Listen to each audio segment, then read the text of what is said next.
బాగా ఆలోచించాలి. ఎబెద్మెలెకు ఒక ముఖ్య పాత్రను పోషించాడు. ఎక్కడి నుంచి ఎక్కడికి తీసుకురావడానికి? బందీ గృహానికి తీసుకురావటానికి, బురద గోతుల నుంచి బయటకు తీసుకురావటానికి. ఏమంటే మామూలు రిస్క్ కాదండి, మామూలు రిస్క్ కాదు. రాజుతో పోరాడు. రాజు అర్థం చేసుకునేటట్టుగా చెప్పాలి, మళ్ళీ రాజు వినాలి. నెక్స్ట్ ఎపిసోడ్లో చూద్దాంలేనండి, లేట్గా స్టేట్మెంట్ ఇచ్చినా కూడా అక్కడ ప్రవక్త ఏమైపోతాడు? చనిపోతాడు. అంటే రాజుకు ఎంత ఇంజెక్షన్ చేస్తే గానీ, నీకు ఎంత డీప్గా డెప్త్గా అర్థమయ్యే కోణంలో చెప్తే గానీ ఎదుటివాడు వినడు. పైగా రాజు కదా, మొండివాడుగా ఉంటాడు కదా, నేను చెప్పిందే వేదం అంటాడు కదండి.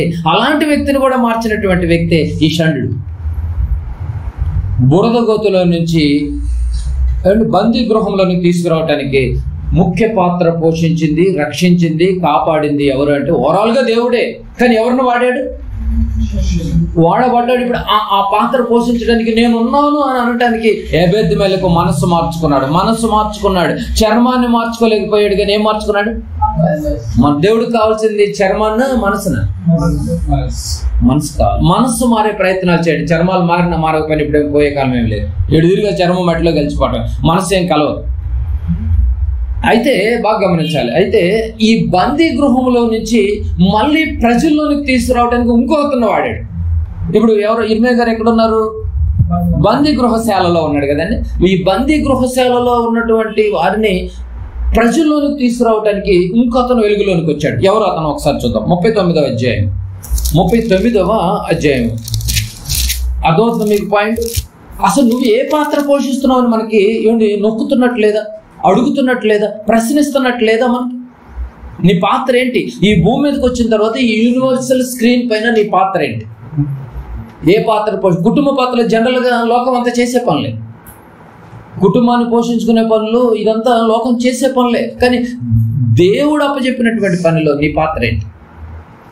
చూద్దాం. బందీ గృహశాల నుంచి ప్రజల ఎందుకు తీస్తున్నాడు దేవుడు ఇంకొకళ్ళు వాడుకున్నాడండి. నిజంగా ఇతను ఎలాంటి వాడో చూద్దాం. 39వ అధ్యాయం. ఇతని పేరేంటో చూద్దాం.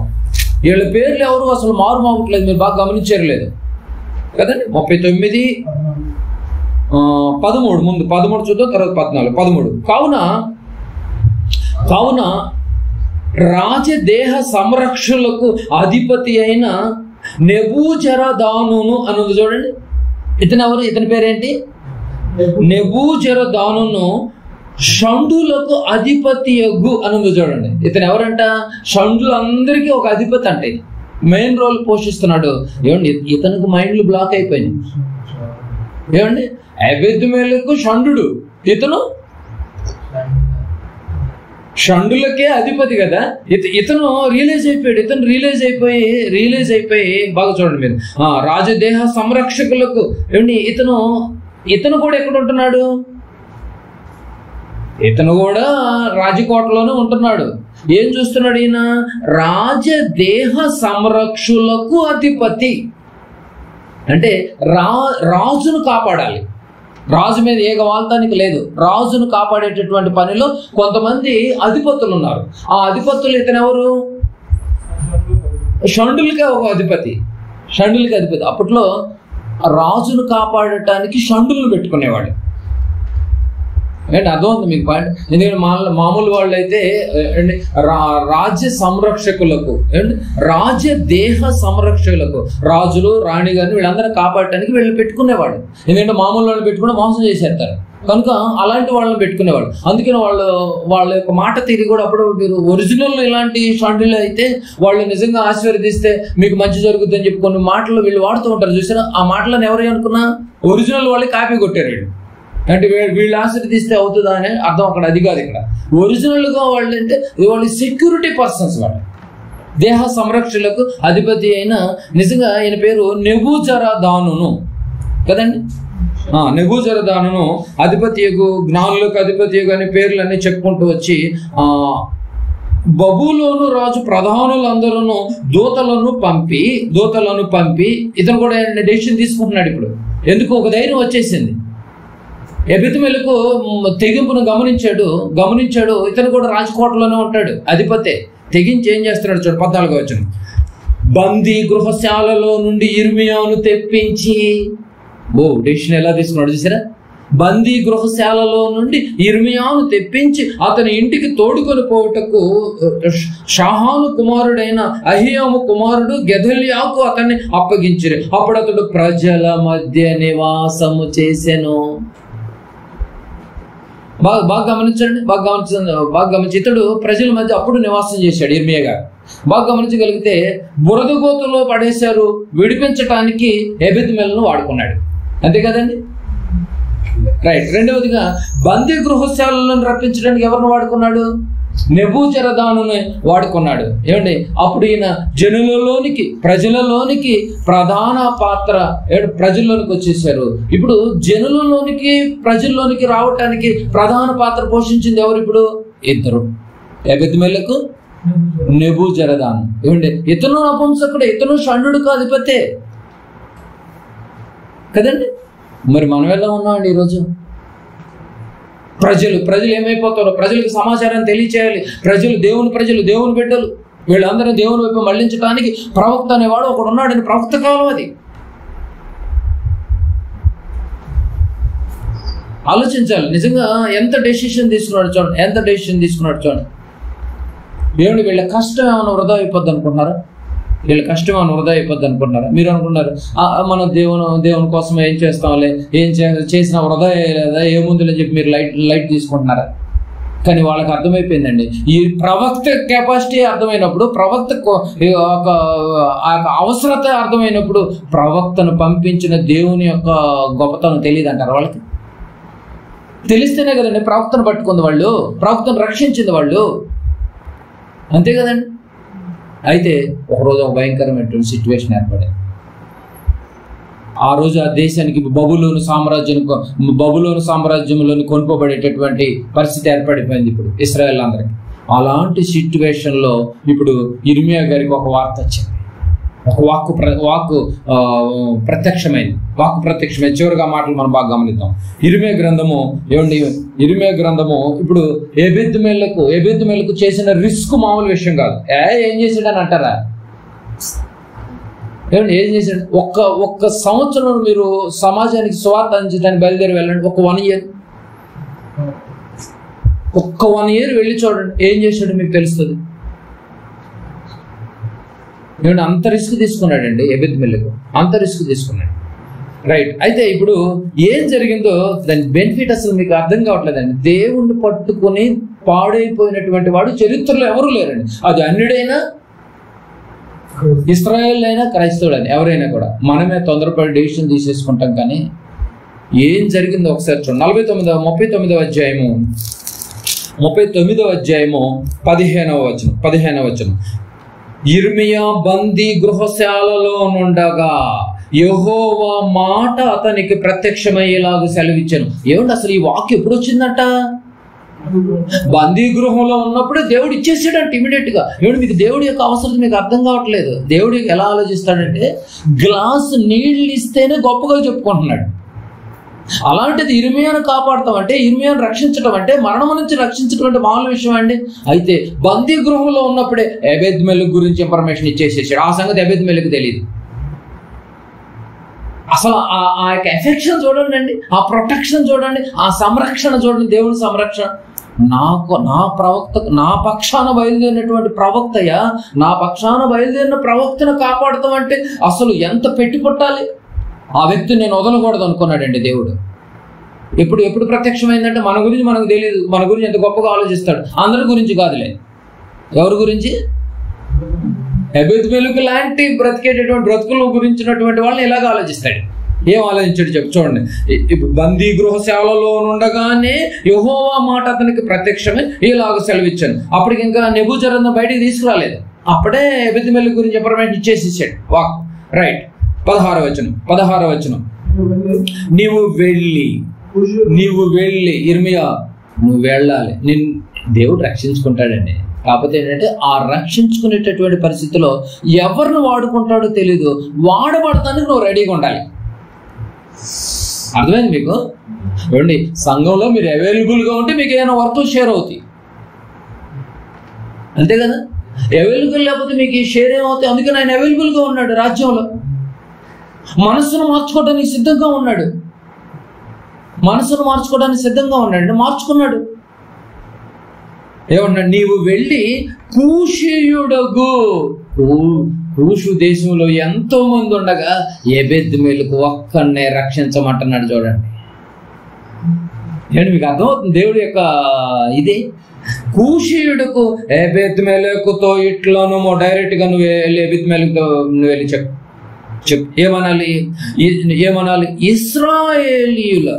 ఇశ్రాయేలీయులు దేవుడును సైన్యములకు అధిపతియగు యెహోవా ఇలాగు సెలవిచ్చుచున్నాడు. ఈ మాట చెప్పింది నేను. వెళ్ళి చెప్పు, ఎబెద్మెలకు చెప్పు. ఏమని? మేలు చేయుటకై కాక కీడు చేయుటకై నేను ఈ పట్టణమును గూర్చి చెప్పిన మాటలు నెరవేర్చుతున్నాయి.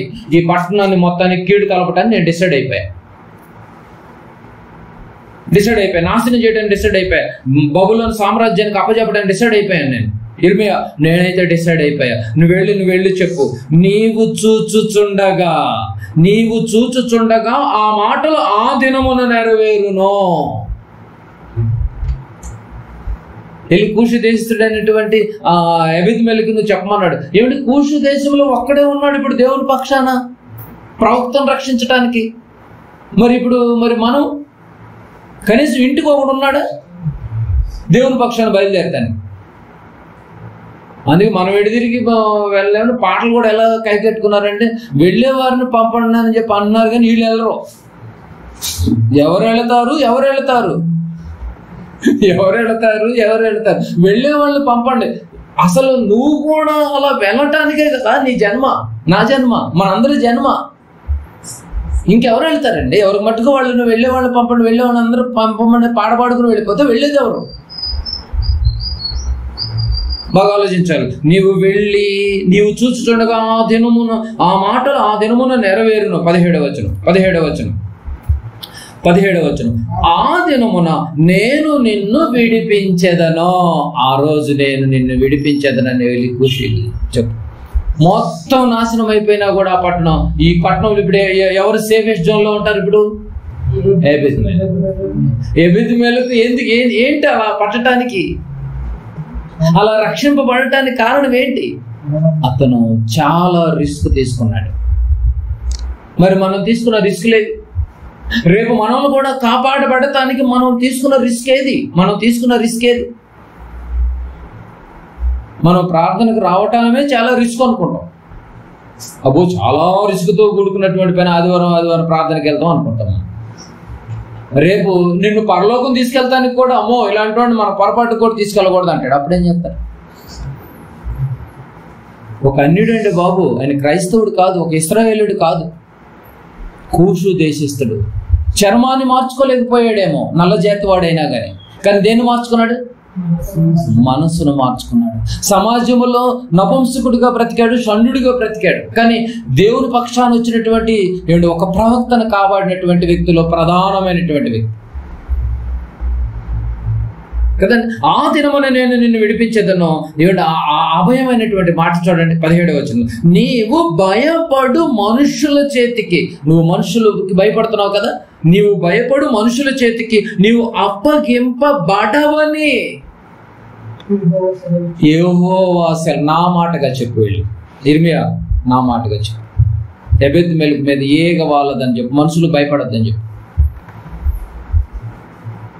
మనమేమో ఏదైనా వాక్యం చెప్పాలంటే అమ్మో జనం ఎక్కువ మంది ఉన్నారు, నేను చెప్పలేను.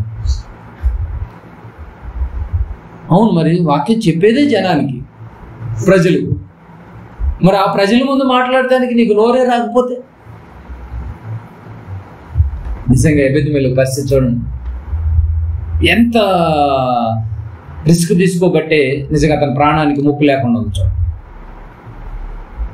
బాగా ఆలోచించాలి. దేవుడికి ఆనుకుంటే ఎలాగో అనుకోవాలి, అంతేగాని టైంపాస్గా కొద్దిగా వెచ్చగాను కొద్దిగా వేడిగాను చల్లగా ఉంటే కాదు. నిలువెచ్చగా యాక్టింగ్ దయచేసి ఉంటే అటు ఇటు ఉండండి. అంతే ఆనుకుని చూడండి, నిజంగా ఆనుకుని చూడండి. ఆ మాట చూడండి. మనుషుల చేతికి నీవు అప్పగింపబడదు అని యెహోవా సెలవిచ్చుచున్నాడు. 18వ వచనం చూడండి. నీవు నన్ను ఏమన్నా అతను చేసిన పని ఏంటో తెలుసా? నీవు నన్ను నమ్ముకొంటివి కనుక. ఇక్కడ ఉందండి అసలు నీవు నన్ను నమ్ముకున్నావు గనుక నిశ్చయముగా నేను నిన్ను నిశ్చయం అంటే 100% కన్ఫర్మ్.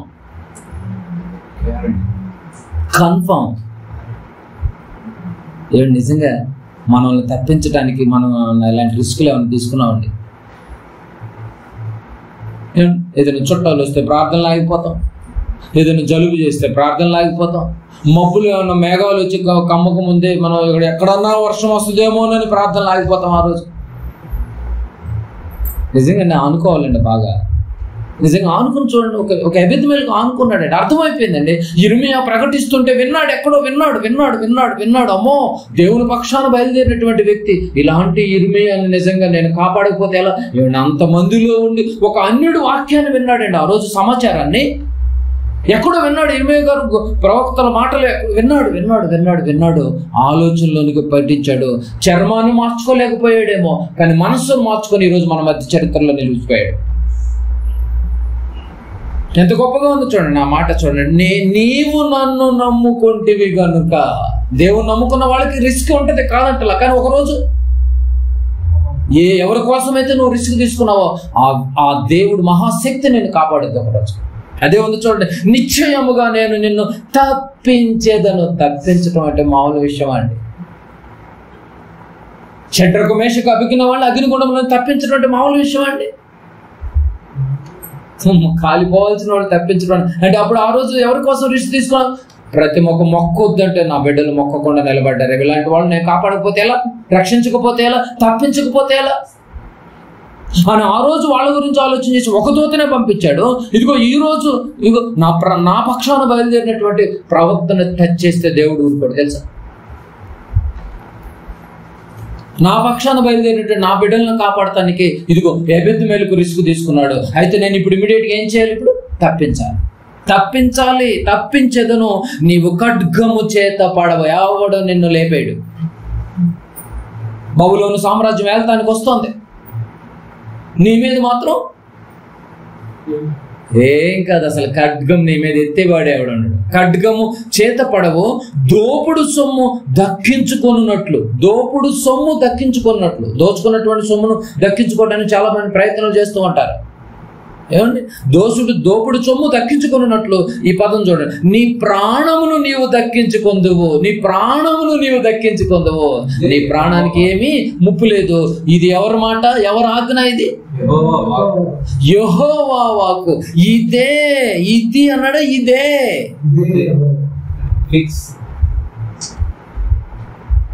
ఒక్కసారి మీరు ఆలోచించండి. నీవు నన్ను నమ్ముకున్నావు కదా, నిన్ను వదులుతాను. లాజర్ కుటుంబం కూడా, మరియా మార్త లాజర్ కుటుంబం కూడా ఏమంటే యేసు ప్రభువుని నమ్ముకుందండి బాబు. ఆ రోజు చనిపోయినా కూడా 3 రోజులు అయిపోయినా కూడా శవం వాసన వస్తున్నా కూడా లేపేడా లేదా? నమ్ముకున్నా. ఆ రోజు వీధుల్లో నడుచుకుంటూ వెళ్తున్నప్పుడు పొట్టి జక్కి మేడి చెట్టు ఎక్కి చూస్తున్నాడు. అందరూ చూస్తున్నారు కానీ ఎవరు ఆహ్వానించే పరిస్థితిలో లేదు. ఇదిగో నేను ప్రభువుని నమ్ముకోవాలనుకున్నాడు, నమ్మేశాడు. ఆ రోజు గుడ్డిగా నమ్మాడు అంతే. నేడు నీ ఇంట రక్షణ వచ్చి ఉన్నది. రాహాబు అనేటటువంటి వేగుల వారు వచ్చినప్పుడు కాపాడిందే.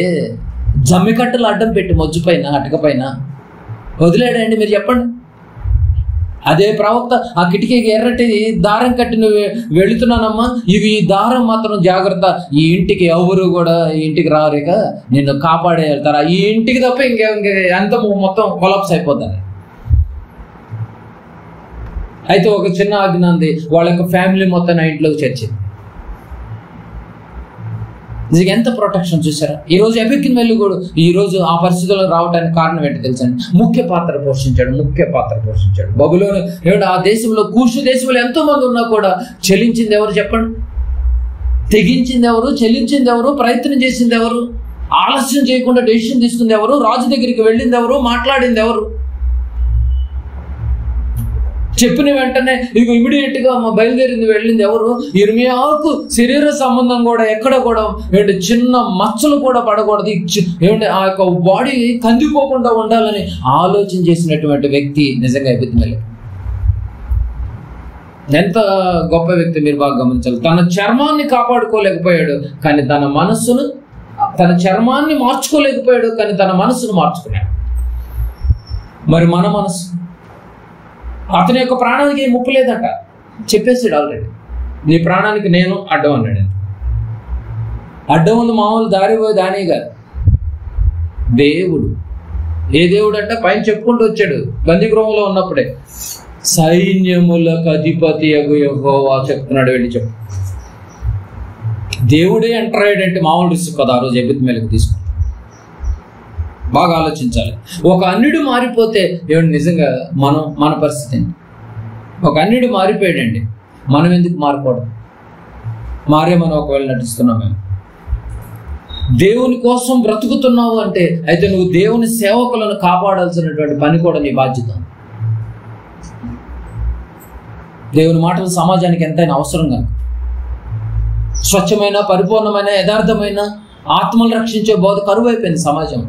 ఇలాంటి పరిపూర్ణమైనటువంటి బోధ సమాజానికి ఎంతైనా అవసరం కనుక ఆ అవసరతను నువ్వు కూడా గుర్తించాలి.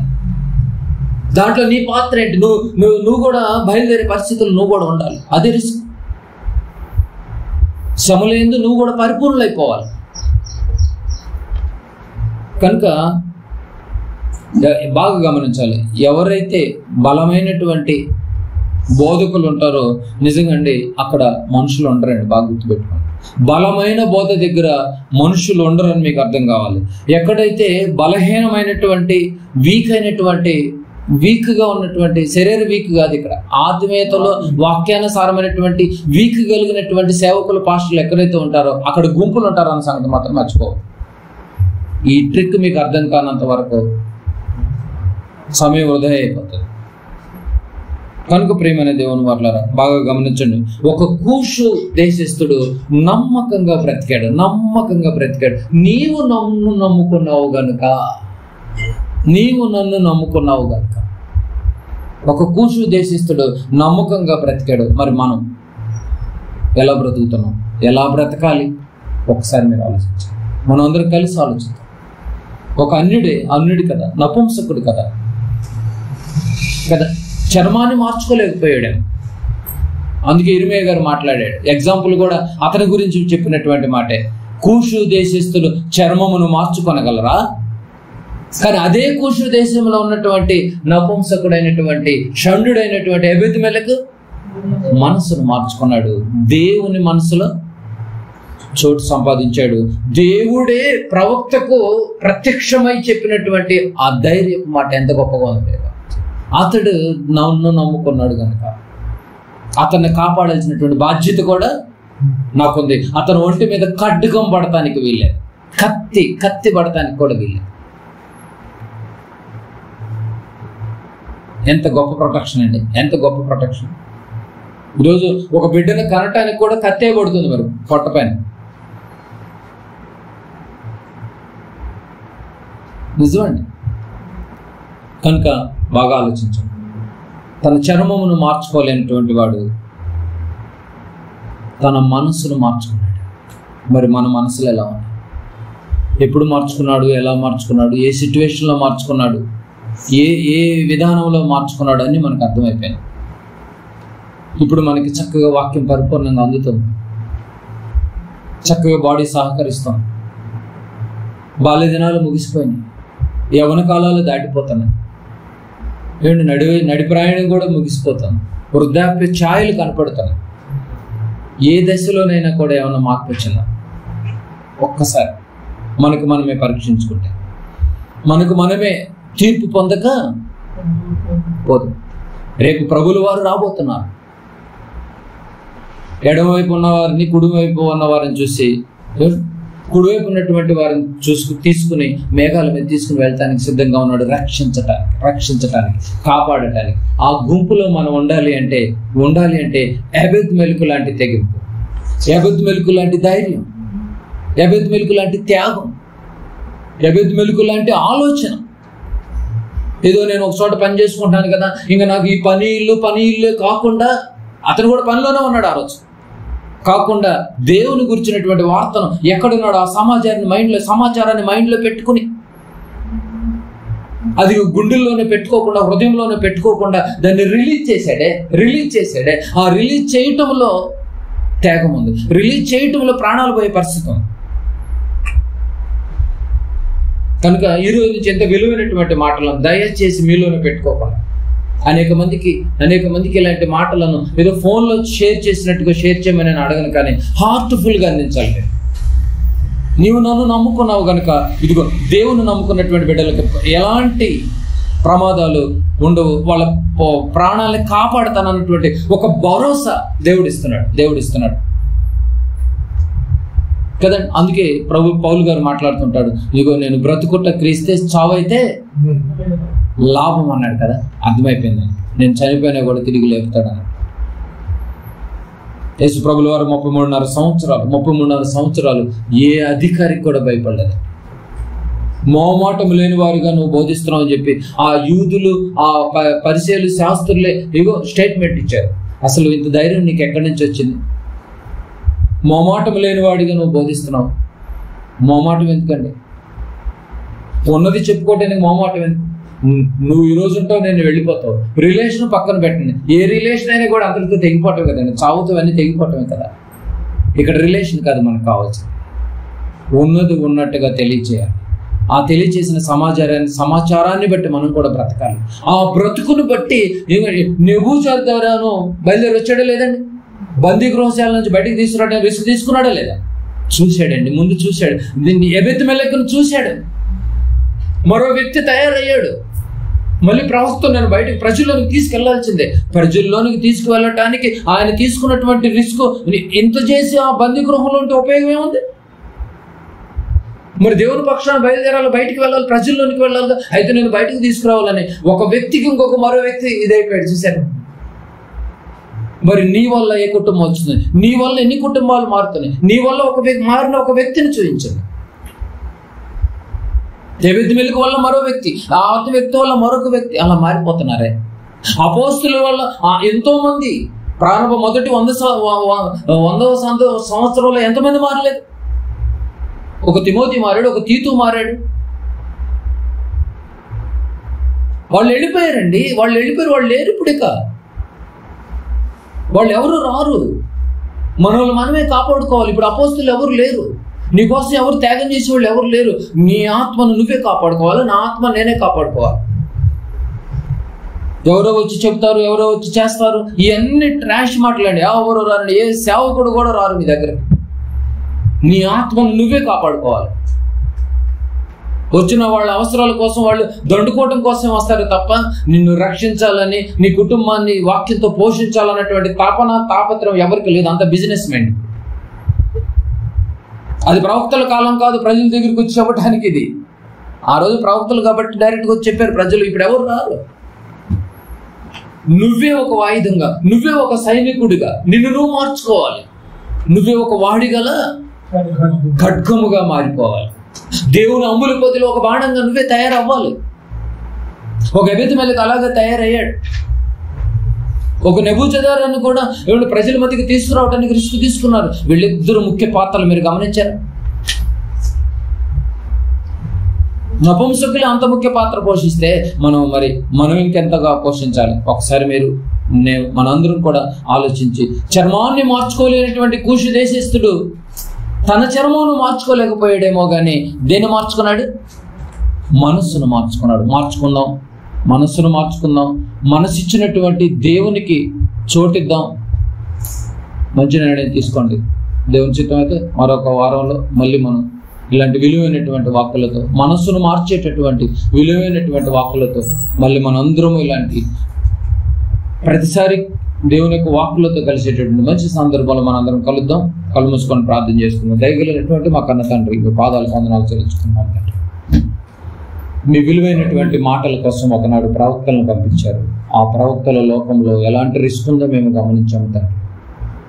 చంపేయడానికి ఎన్నో ప్లాన్లు చేస్తున్నా, రక్షించటానికి ఎన్నో ఆయుధాలని వాడుతూనే ఉన్నారు ప్రభు. అలా వాడబడటానికి ఎంతోమంది ఆయుధాలు వాడబడ్డాయి, సరెండర్ అయిపోయారు. మేము ఒకవేళ కరుడు కట్టినటువంటి తీవ్రవాదుల కన్నా, ముష్కరుల కన్నా భయంకరంగా తయారవుతున్నాం తండ్రి.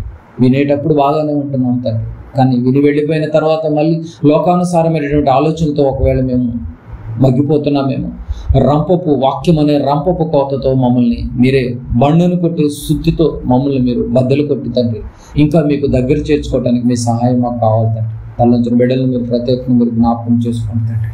నాయన మరి ఈరోజు ఈ దినాన నాయన ఏ బిడ్డలైతే మీ యొక్క